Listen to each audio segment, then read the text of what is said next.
The recent terror attack in Kashmir has drawn strong international backlash, with world leaders expressing solidarity with India and calling for the perpetrators to be brought to justice.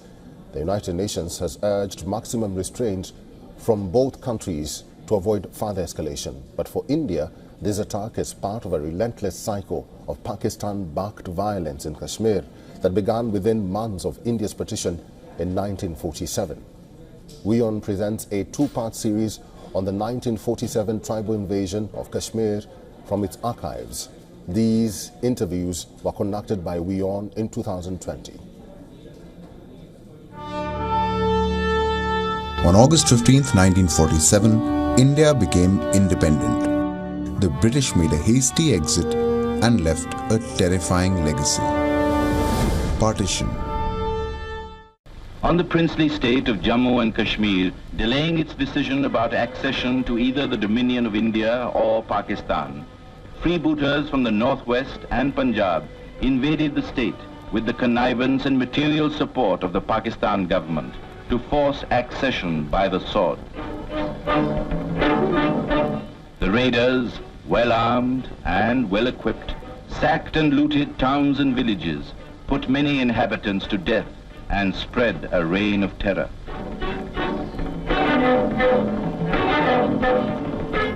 An army of Pashtun tribesmen from the northwest frontier province, now known as the Khyber Pakhtunkhwa, was assembled and sent to infiltrate into Kashmir. On October 22, 1947, this tribal militia reached and sacked the city of Muzaffarabad in North Kashmir. Over the next 2 days, the militia moved up to Uri and proceeded towards Baramulla town, a mere 50 kilometers from Srinagar.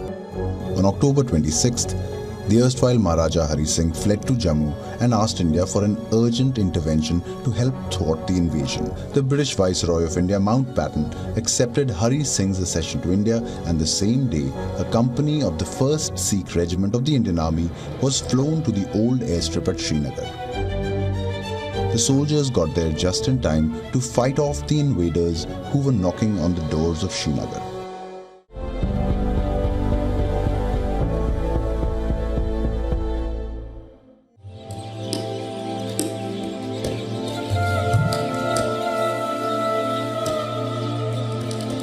I spent 3 months here about 10 years back writing a travel guidebook. I remember landing in Kashmir. I'd been here for about 3-4 days and curfew was imposed. There was some violence somewhere. And I remember calling up my commissioning editor and telling her that I have a fundamental problem. And I said, there's so much subliminal tension here. I don't have peace of mind. How can I possibly recommend Kashmir as a holiday destination to people when you can't be relaxed here? This is the old Decodes hotel. I think it's shut now, it's been barricades for many years now. It was established in 1900s and it used to be the grandest hotel, not just in all of Kashmir, but apparently in all of Asia. In 1947, when the tribesmen attacked Kashmir, the Decodes hotel was where the foreign corps was basically cooped up. And at the bar in the Decodes is where all these journalists would get their stories. Indian army officers would tell them on the progress of the war, and these guys would file their stories and then go out looking for pilots to carry those stories out so they could be filed. It would be great to see this hotel back in business, eh? Anyway, my work is a little harder. I have to actually go and find people who remember 1947 and what happened here. It's turning out to be quite an endeavor.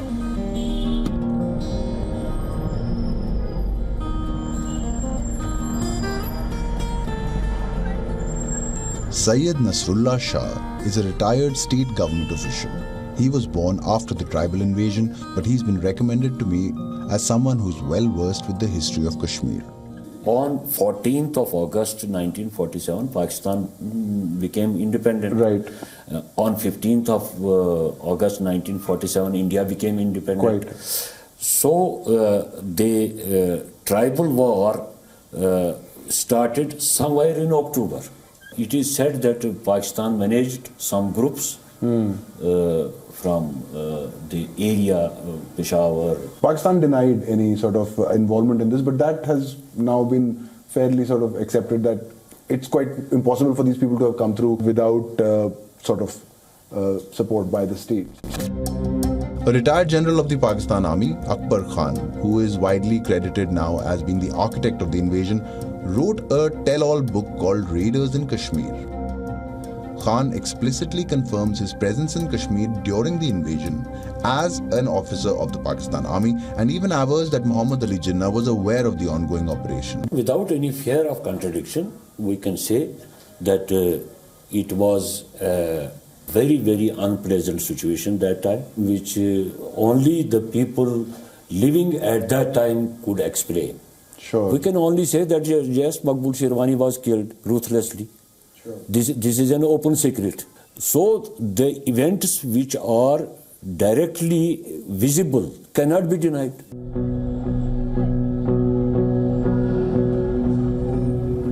If I was in Kashmir or if I was in Srinagar in October 1947, then I would have been dead scared of the raiders who were coming in. I want to go and see exactly where these raiders reached till. There was this decisive battle of Shalateng, and what Tariq, the gent who's showing me around, tells me is Shalateng is just outside town. So I just want to get a sense of it.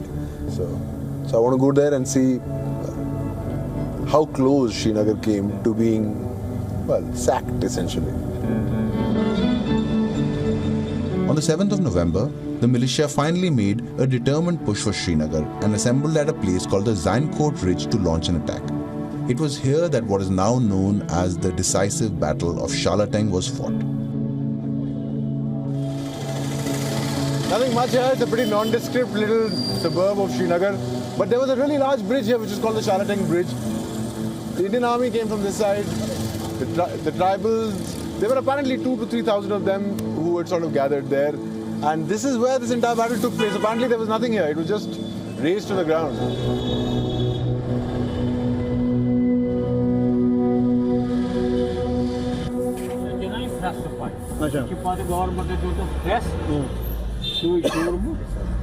यहाँ पर bridge था हाँ bridge है लंबा वाला लंबा वाला bridge बहुत बड़ा लंबा वाला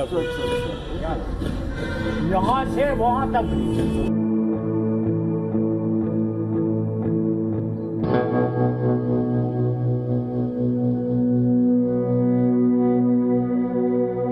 दार साहब बहुत अच्छा लगा आपसे मिलके आप जैनकुट से ही हैं हाँ जैनकुट से ही है तो आपको कवाली याद है जब आए थे हैं कवाली आए थे आपको याद है हाँ कवाली बार है आपको याद है हाँ याद है आपकी क्या उम्र थी तब उस वक्त जी मैं चौथी जमात में पढ़ता हूँ उसको चौथी कक्षा में अच्छा तो आप मतलब 12-13 साल के होंगे उस वक्त हाँ 13 साल in case you trouble in Hindi you can translate Kashmiri ते वन तो आप यम साथी जंग गो तो इसु तनसा 14-15 वो ठीक तो क्या वुचू अस वुच कि यम साथन तुम आए जाते थे शिकार गाह होकर सर झील होकर सर ओके हाँ बहुत मशहूर है बाकी मुल्कों में हाँ उस दिन वार हो गया इतने जहाज आ गया हाँ बहुत जहाज आए थे सुना मैंने हाँ जहाज उन्होंने बहुत बमबारी की The tribal militia, trained in guerrilla tactics and completely ill-equipped for modern warfare,